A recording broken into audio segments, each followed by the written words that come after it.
यह तप यानी परमात्मा प्राप्ति के लिए जो साधना की जाती है उसमें अगला नंबर है तप। भक्ति के लिए की जाने वाली साधना में तप की भूमिका है, परंतु यह तप वह नहीं है जो एक स्थान पर बैठकर हठपूर्वक किया जाता है, जो शास्त्र विरुद्ध होने से हानिकारक है। ये वह तप नहीं है जो गीता अध्याय 17 श्लोक 5 से 6 में कहा है कि जो शास्त्र विधि रहित मनमाना घोर तप को तपते हैं वे शरीर के कमलों में बैठे देवताओं को और मुझे क्रश अर्थात दुखी करने वाले हैं उनको राक्षस स्वभाव के जान। यह तप वह तप है, यानी भक्ति मार्ग में भी हमारे को तप करना है। सतगुरु रामपाल जी से उपदेश लेने के बाद भगत को तप करना होता है, लेकिन कैसे? यह तप वह तप है जो गीता अध्याय 17 श्लोक 14, 15, 16 में कहा गया है। उस तप को करने का विधान है, यानी हम भक्तों के लिए आदेश है। जैसे गीता अध्याय 17 श्लोक 14 में कहा है कि देवदिज देवताओं जैसे अच्छे स्वभाव से विद्वानों और तत्वज्ञानी गुरु जी के सत्कार संबंधी जो पवित्रता अर्थात आत्मा शुद्ध, निष्कपट रखना, नम्रता, शुद्धाचरण और अहिंसा, यह शरीर से किए जाने वाला तप है। यानी सतगुरु से उपदेश लेने के बाद भगत ने मर्यादाओं का पालन करने के लिए जो संघर्ष करना पड़ता है, जो आधीनी निभानी पड़ती है, अपनी आत्मा को शुद्ध करना पड़ता है, निष्कपट रखना पड़ता है, अपने व्यवहार को नम्र रखना पड़ता है, उसके मार्ग में जो भी बाधाएं आती हैं उनके साथ में संघर्ष करना मतलब तप करने में आता है। जैसे यह शरीर से किए जाने वाला तप है। गीता अध्याय 17 श्लोक 14 भावार्थ है कि सत्संग में आने वाले भक्तों की सेवा करना शरीर संबंधी तप है। यानी सत्संग में आने वाले भक्तों की सेवा करना, भोजन भंडारा बनाना, झाड़ू वगैरह निकालना, ये सब हमारे शरीर से किए जाने वाला तप है। गीता अध्याय 17 श्लोक 14 उद्वेग न करने वाला अर्थात जोश पैदा न करने वाला, सरल, प्रिय, हितकारक, यथार्थ सत्संग वचन और जो प्रतिदिन किए जाने वाला स्वाध्याय का अभ्यास, ये वाणी संबंधी तप है। गीता अध्याय 17 श्लोक 15 भावार्थ सरलता पूर्वक यथार्थ ज्ञान कहना जो सर्व के हित के लिए तथा प्रिय भी है। इसके कहने में यदि कोई उत्पीड़न भी करता है वह भी भगत का तप है। यानी हम भगत भाई बहन परमेश्वर के ज्ञान को जन जन तक पहुंचाते हैं, या जो भगत भाई बहन पुस्तकें बांटते हैं, परमात्मा का ज्ञान प्रचार करते हैं, और उसमें यदि कोई बाधा उत्पन्न करता है, कोई गाली निकालता है, कोई मारपीट करता है और भगत यदि चुप रहता है तो वो भगत का जो है वाणी संबंधी तप बन रहा है। हम साथ संगति के वीडियो बनाते हैं, वीडियो के कमेंट्स में कितने लोग अभद्र टिप्पणियां करते हैं, कितने लोग हमारे ऊपर मुकदमे करने की धमकियां देते हैं, वो काल प्रेरणा से डराते हैं, धमकाते हैं कि ये परोपकार का कार्य रुक जाए। लेकिन ऐसे में ना रुकना और आगे निरंतर प्यार और प्रेम के साथ में अपने गुरुदेव भगवान पर विश्वास करके आगे बढ़ते रहना, प्यार प्रेम से संघर्ष करना, ये हमारे वाणी संबंधित जो है वो तप में आता है। उद्वेग न करने वाला अर्थात जोश पैदा न करने वाला, सरल, प्रिय, हितकारक, यथार्थ सत्संग वचन जो प्रतिदिन किया जाने वाला स्वाध्याय का अभ्यास, यानी तीनों समय की आरतियां, ये वाणी संबंधित तप कहा जाता है। यानी बहुत सारे भगत भाई बहन जब तीनों समय की आरतियां करते हैं तो उनके परिवार वाले जो उपदेशी हैं, काल प्रेरित हैं, उनको आरतियां नहीं करने देते, उनकी पुस्तकें छीन लेते हैं, उनके मोबाइल छीन लेते हैं। तो परमेश्वर ने कहा कि ऐसे समय में हमारे को किसी के साथ में कोई लड़ाई झगड़ा नहीं करना है, केवल ज्ञान को आधार बनाकर उनको काल प्रेरित जानकर चुप हो जाना है और किसी भी तरीके से अपनी आरतियां करनी है, सत्संग सुनना है। तो ऐसे समय में जो परेशानियों का सामना हम करते हैं वो भी हमारे तप के अंतर्गत आता है, यानी हमारी भक्ति बन रही है।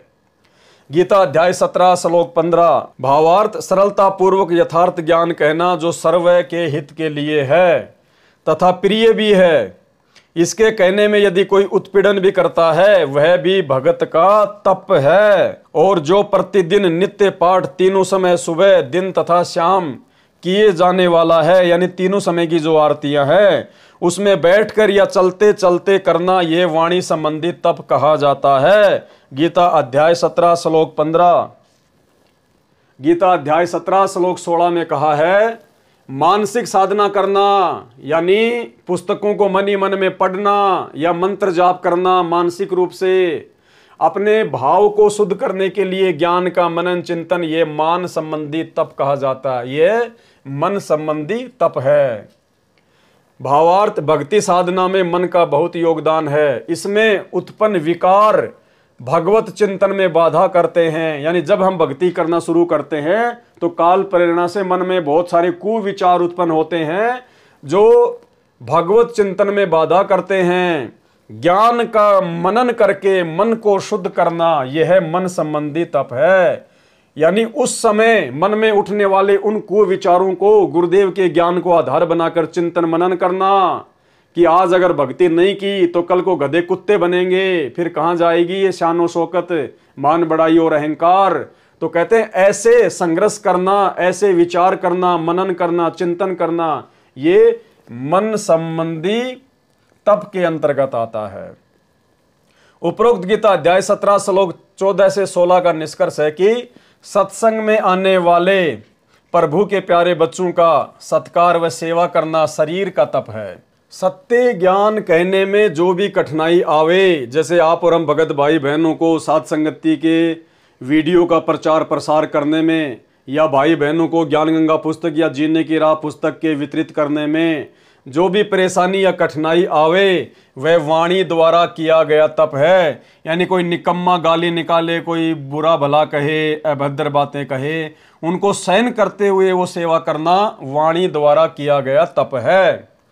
मन में सांसारिक इच्छाएं उत्पन्न होती हैं, कार, कोठी, बंगला, नौकरी, उनको तत्व ज्ञान के चिंतन से मन से दूर करना कि काय की कोठी, काय की कार। रावण जिसके पास 48 किलोमीटर ऊंची सोने की लंका थी, मरा तब एक रत्ती सोना भी साथ में नहीं ले गया। तेरे पास तो मिट्टी के ढूंढ है, मिट्टी के मकान है, 1 मंजिल 2 मंजिल मुश्किल से, तू क्या ले जाएगा। उसको तत्व ज्ञान के चिंतन से मन से दूर करना। जैसे मन कार कोठियों विषय विकारों की ओर आकर्षित हो तो तत्व ज्ञान से विचार करके शुद्ध करना मन से किया गया तप है, वो मानसिक तप है। शराब, तंबाकू, मांस सेवन का त्याग करने में जो मन के साथ ज्ञान से संघर्ष करना पड़ता है, वह मन से किया गया तप है। यह तप करना शास्त्र अनुकूल तप कहा जाता है। यह तप करना है यानी ये हमने करना भी है। तो परमेश्वर ने बताया भक्ति में भी तप करना होता है। तो जो भगत भाई बहन, क्योंकि विशेषकर ये समस्याएं संघर्ष वाली सत्सेवक भाई बहनों के साथ में ज़्यादा है, क्योंकि हम अपने गुरुदेव भगवान के नियमों पर चलते हैं, उनकी मर्यादाओं पर चलते हैं, और मर्यादाओं पर नियमों पर चलेंगे तो निश्चित तौर पर काल हमारा विरोध करवाए ही करवाएगा। परमात्मा भी साथ में ही रहता है, लेकिन परमात्मा ये देखता है कि भगत क्या रास्ता अपनाएगा। तो इसी प्रकार ये सबसे ज़्यादा परेशानियां वर्तमान में संघर्ष हम साथ संगति से जुड़े हुए सत्सेवक भाई बहनों के साथ में अधिक है। इसलिए भाई और बहनों, आप जो संघर्ष कर रहे हैं, कोई अपने पति की डांट खाता है, कोई अपनी पत्नी की मार खाता है, कोई घर से निकाल दिया जाता है, किसी को गालियां खानी पड़ती हैं, तो ये सब कुछ तप करने के अंतर्गत आता है। जिस तप से हमारी भक्ति बनती है, तो हमने जल्दबाजी में ऐसा कोई निर्णय नहीं लेना है। हमने जल्दबाजी में घर छोड़ के नहीं भगना है, जल्दबाजी में किसी के साथ में राग द्वेष ईर्ष्या या झगड़ा नहीं करना है। हमने ये तप करना है, संघर्ष करना है। इससे हमारी आत्मा मजबूत होगी और गुरुदेव भगवान भी इससे प्रसन्न होंगे। अब ये समस्या सतलोक आश्रमों से जुड़े हुए भाई बहनों के साथ में नहीं है। क्यों नहीं है? क्योंकि वो मर्यादा में नहीं है। वो जगत में जाते हैं तो जगत वाले जैसे हो जाते हैं, रिश्तेदारी में जाते हैं तो रिश्तेदारों के अनुसार सारे काम करते हैं, आश्रमों में जाते हैं तो वो भगत बन जाते हैं। तो उनके लिए कोई बाधा नहीं है, कोई समस्या नहीं है, क्योंकि वो मर्यादाओं में नहीं है। वो जगत वालों के लिए, जगत से भाईचारा निभाने के लिए, रिश्तेदारियां निभाने के लिए अपनी मर्यादाएं तोड़ देते हैं, जिस कारण से काल उनका विरोध नहीं करवाता। क्यों? क्योंकि उनकी मर्यादा खंडित है, वो काल के षड्यंत्र में हैं।